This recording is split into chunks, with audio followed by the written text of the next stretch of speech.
Good afternoon. Don Briggs, your mayor. Today is Wednesday, August 5th, 2020. My guest today is Conrad Weaver, Emmy Award-winning president of Conjostudios, LLC, resident here of our fine community. And he probably has to be our first Emmy Award-winning resident. So great honors he's brought to our community. I'm going to be right back with you in a minute. Just want to give a couple of quick updates on where we are with the state. Still in Maryland, strong roadmap to recovery, phase 2, stage 2. And today in the state, testing volume is 1,332,181 people. 92,426 confirmed cases, 889,969 people have tested negative, 3,402 deaths, a +6 in the last 24 hours. For Frederick County, 3,020 cases, 114 deaths, and 7 probable related deaths. In our zip code, we have 32 confirmed cases over the last, it's up 1 from over the last week. And for the state, the ICU beds is about level, demand for them. Acute beds, they're level, and total beds are about level. Again, the Frederick County Health Department will not give any other information with regard to the health status of anybody who's been tested. We do have COVID testing at the Seton Center.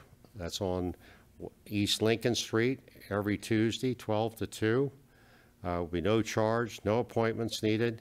For further information, please call them at 301-447-6102. Due to the lack of rain, we're still asking people voluntarily to cut back, and that's as far as our mandate request goes at this point. Pool is open.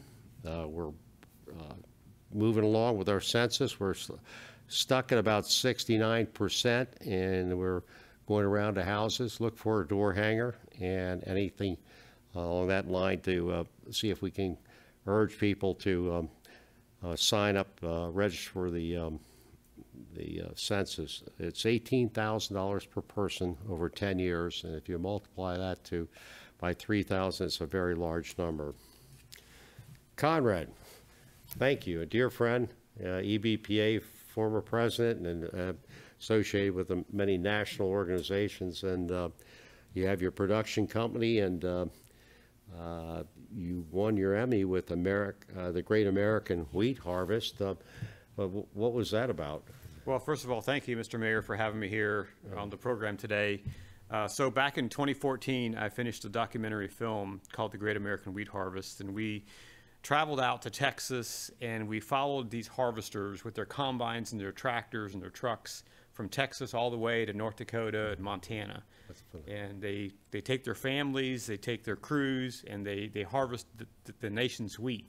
And so we told that story in a documentary film, which is now available on Amazon. Oh. And it's also available on DVD, but we're fortunate to have it aired on a PBS channel in the Midwest. And because of that, we submitted it for the Emmys, and we were nominated, and by golly, we won. Wow. So that was pretty exciting. And so that was the first of my feature-length documentary films that I produced, and as all of my films are now available on Amazon. So my second one right out of that was called Thirsty Land. And it was a story about the drought in the American West. You mentioned that we have a kind of reduction in our water use here. Well, because of this film and doing the work I did, I've become much more aware of my own water use. And so become very aware of that. And I think you have a rain barrel program here, which I have yet to get one, but that's on my list and I think all of us need to become more aware of the water that we consume and to take care of that natural resources that we have. And so those are my first 2 documentaries that were kind of agriculture based. And then I took a left turn and did a story about the opioid crisis. And many people here may have already seen it, but it's called Heroin's Grip. Yes. And it was and this particular film was all filmed right here in Frederick County. And we told the story of our community's response to the opioid crisis. And that film has won some awards and is now also available on Amazon. And actually, tomorrow, it'll air on the same PBS channel in the Midwest that the Great American Wheat Harvest played on. Oh, that's fantastic. And so we're excited about that. Wow. For that film. And you're working on something right now, or if it's I am. important. Yeah. I'm working on a new project. It's called PTSD 911. And what this film is telling the story about our first responders across our country who are suffering from post-traumatic stress. The traumas that law enforcement officers and firefighters and EMS workers and dispatchers, the traumas they face are very impactful. And so when you experience, these horrific scenes that our police and fire and EMS and even dispatchers face, and you experience that over and over again, you begin to build up this thing that happens to you where you have nightmares and you have all kinds of other things that can affect your life. And these things, it's estimated today that 35% of our police officers suffer from post-traumatic stress. 35%. In 2019, across the United States, 228 police officers died by suicide. And that was 2 times the number who died in line of duty. In other words, they were killed in a car accident or shot or some other line of duty death. Wow. Twice that number committed suicide. And the numbers in the fire service aren't quite as high, but they're still stark. In 2017, approximately 137 firefighters died by suicide. Mm-hmm. And so this new film project is going to tell that story. And it can be really depressing. So what we're going to do is we're going to follow 4 individuals through their process and the struggles that they're having. And then we're going to do some case studies on agencies who are doing it right and who are helping whether it's police officers or dispatchers or firefighters or EMS workers, and these agencies who are providing the support they need to help their members to be healthy. Because these are our public servants. They work in our communities, they live in our communities, and they serve our communities. When I pick up the phone and dial 911, there's a dispatcher there who's answering that phone 24/7. And there's someone who's going to show up to my emergency. And my goal is to help these agencies and help these people to get to a healthy spot so that when I call 911, someone healthy shows up to my emergency. Absolutely.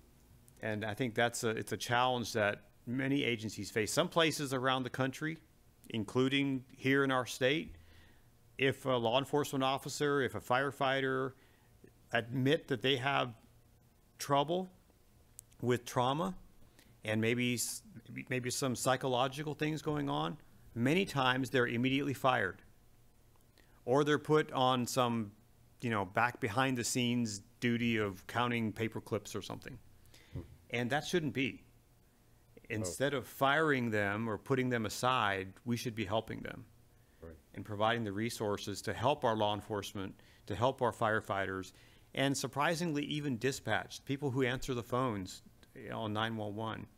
Many times they're impacted by what they hear in their ear. And so this new project is going to tell that story. When will you bring that out? Yeah, so right now we're raising money for the film, and as we know, these kind of projects, I have to travel, and so they all cost money. And so we're raising money. We're looking for organizations to partner with us. We've gotten some amazing endorsements from some national organizations, right, including the National Volunteer Fire Council, the International Critical Stress Foundation, Critical Incident Stress Foundation, and other organizations like that who have endorsed the film. And we have a whole list of advisors on our team, including our very own Frank Davis from here in Emmitsburg. Commissioner Davis is one of our advisors for the film. Right. And his experience in the fire service really means a lot and adds a lot to us, for us as civilians telling this story. It helps to have people who have experience in this to help us tell that story.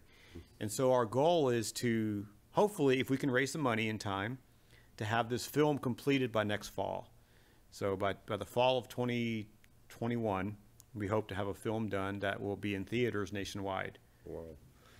What, I can see they're paid firefighters, and we have about 98%, I think, are volunteer here.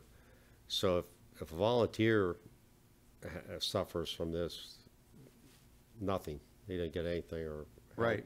Nothing. Yeah, it's more challenging, I think, and I've been talking to people in the fire service about this, right, about comparing the two, the paid versus the volunteers. Right.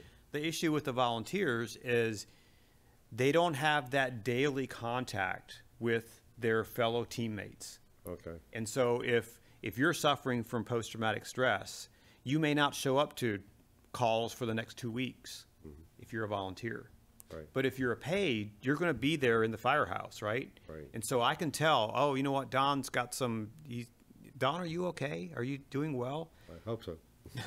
And so as a volunteer, you may not have that support from your peers because maybe you just don't have to show up.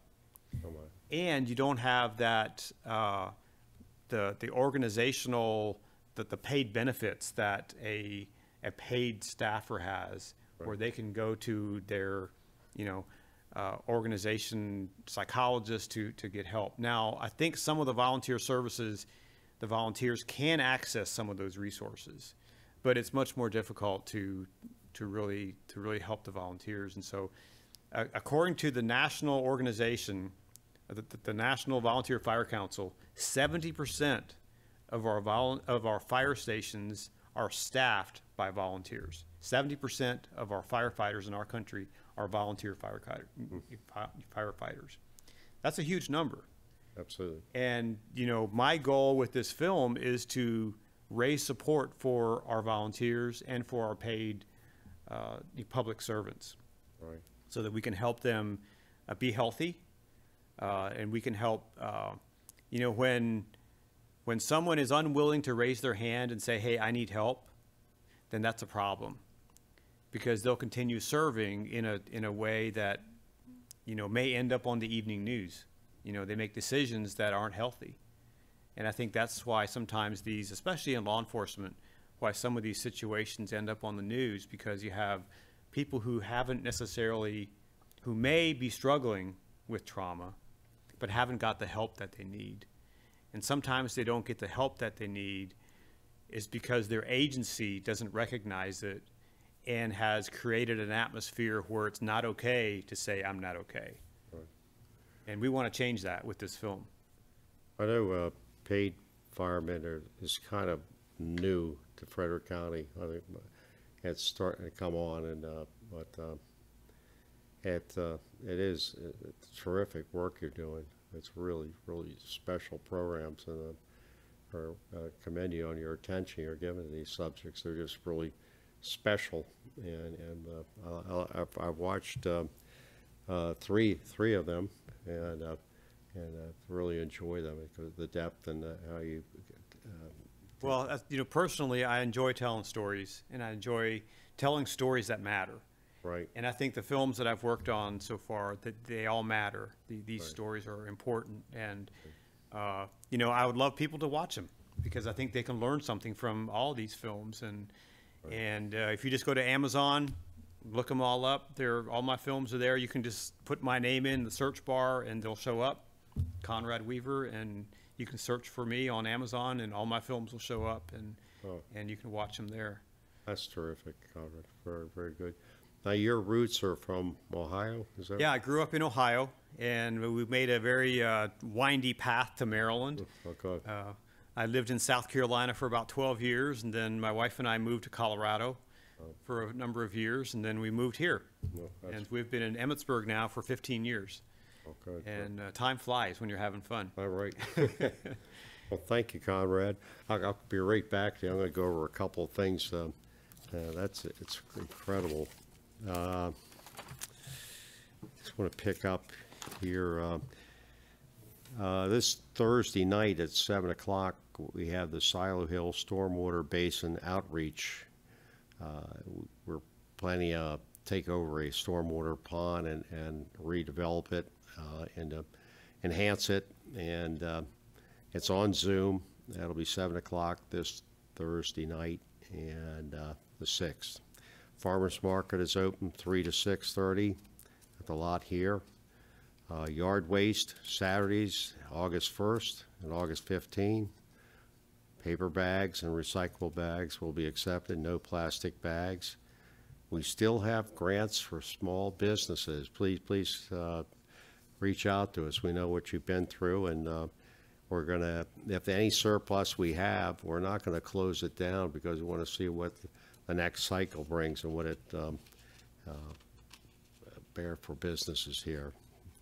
Our next town meeting is Tuesday, September 8th. That's a Tuesday, right after Labor Day. And again, it'll be a virtual meeting. People have been asking me, I want to talk to somebody at the town office. This is a county building, and it's shut down to the public. That's the first barrier. The other thing we're working with is we're rotating our staff to avoid what happened over to Middletown, where they had to close down the town office for 2 weeks, and the havoc that would cause, and making sure that everybody's staying healthy and that. And our hours are 9 to 3, Monday through Thursday, and we're not working here. They are working from home and other places on Friday, so that's where we are. I think that would be about it. I want to just thank everybody for be kind as you can to the people on the front lines. Don't forget them, the people at the grocery store and the pharmacy, all these special people, and you know, our nurses and our doctors and our firefighters and police officers. Hear horrible stories about the conduct of people with toward our police officer, but that won't be. We won't let that happen here in Emmitsburg. Conrad, Mr. Weaver, do you have any final things? I mean, these are wonderful projects, and we're really blessed to have you. I know you're a very Christian man, and we're really blessed to have you here in our town and everything you bring to this town. Well, thank you. It's good to be here, and it's exciting to be able to work with our local, with the Vigilant Hose Company on this new project, the PTSD 911. I'm actually been authorized to do ride-alongs with them. So occasionally I'll be on the back of a fire truck, or I'll be showing up on a scene to do some filming. And so I'm very blessed to have that opportunity with the Vigilant Hose Company. And if anyone's interested in this film, we have a very good Facebook presence. So if you're on Facebook, just search PTSD 911 movie. And we're on all the social sites, Facebook and Twitter, and our website is ptsd911movie.com. Right. And people are interested to learn more. Well, that's fantastic, Conrad. Again, thank you for coming and joining us today, and thank you all out there for joining us today. And look forward to we'll have another show next Wednesday.